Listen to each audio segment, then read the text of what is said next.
talking about drug trafficking organizations now doing business in our national forests, exploiting public land to illegally grow marijuana. Yeah, California has been hit especially hard. In fact, Forest Service agents are telling NBC News that its resources are stretched thin because of the state's wildfires. Mexican drug traffickers and others have been emboldened to actually expand their operation. NBC senior investigative correspondent Cynthia McFadden is on this. It's an exclusive investigation. Hey, Cynthia. Good morning. Well, when you hear that Mexican drug cartels have set up business in our national forest, you know it can't be a good thing. They are making millions, tens of millions of dollars by using land set aside for the public.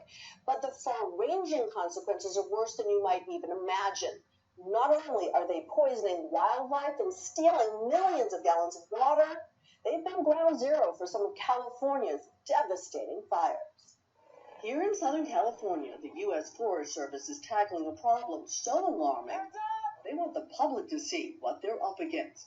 A dangerous cat-and-mouse battle with ruthless Mexican drug cartels that are running hundreds, perhaps thousands of illegal marijuana farms on federal forest land, and making hundreds of millions of dollars in the process, far from prying eyes. It's become such a problem, the Forest Service invited us to take a look. You can see the terracing of the grove. But to really see it, you have to get down there, and that involves a certain degree of risk. These guys are going to go ahead of us to make sure we're safe? Yep, okay. The trail is 2.5 miles through dense forest. So, okay, I'm not liking my chances here.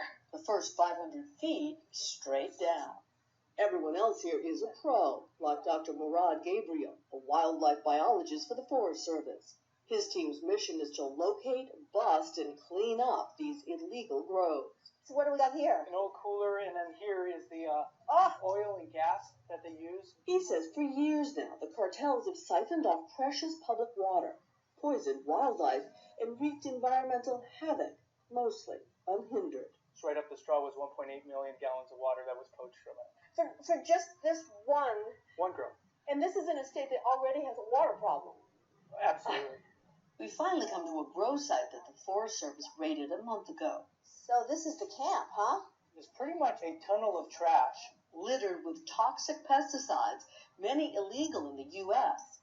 This is in highly concentrated form, so you would dilute this probably 100-fold before you would actually use it. But they're not doing that. No, absolutely not. Dr. Greta Wengert is here to inventory the environmental damage. Deer coming into their crops, bears coming into their camp. They will actually use these to directly poison the wildlife. Mix it with some tuna fish, put it on the edge of your grow, an animal comes in, eats it, and dies within 2 minutes.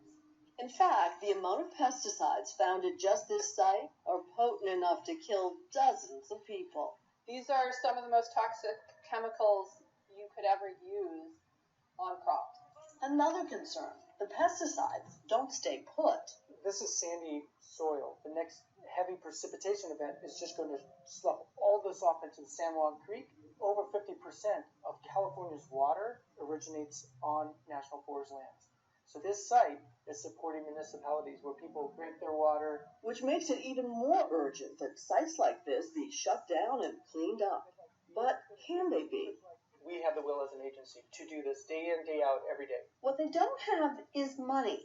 In recent years, the agency's budget for this work has barely budged. As for the cartels, they appear undeterred.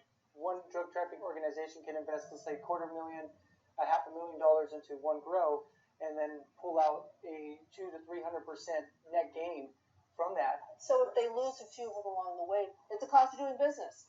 Absolutely. And there's another big problem, fire.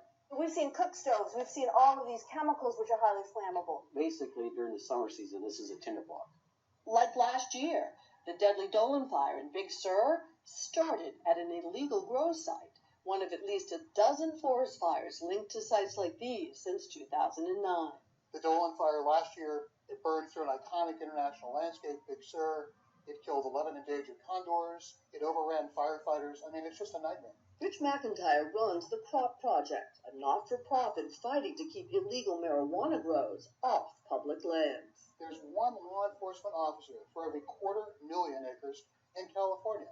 So they need more boots on the ground, and they need reclamation dollars so that organizations can do the cleanup work that needs to be done. Without substantial funding, it's whack-a-mole. All right, so if you had to put a price tag on it, It's probably going to take $50 to $100 million to clean up all the public land grows in California alone.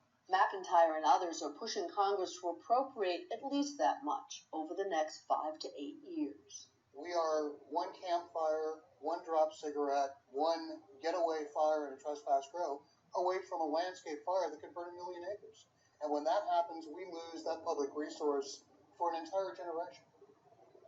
well, the Forest Service is really trying. On the day we were with them, they pulled out over a ton of trash, more than half a mile of irrigation piping, and hundreds of pounds of fertilizer, and bottle after bottle of banned pesticides. Now, one of more than 40 sites that's been cleaned up in California alone this year. They said they have the desire to clean it up. They need the money. So are they going to get it? Yeah, well, and with more forest fires, they have fewer resources to do this. So this week is maybe critical. Congress has not passed their annual appropriations bill yet, but the House is recommending an increased budget for the Forest Service, in part so they can tackle this issue more effectively. It's so outrageous on so many levels. The fact that there are drug cartels on our public land ravaging the land, it's and the wildlife. despicable. Yeah.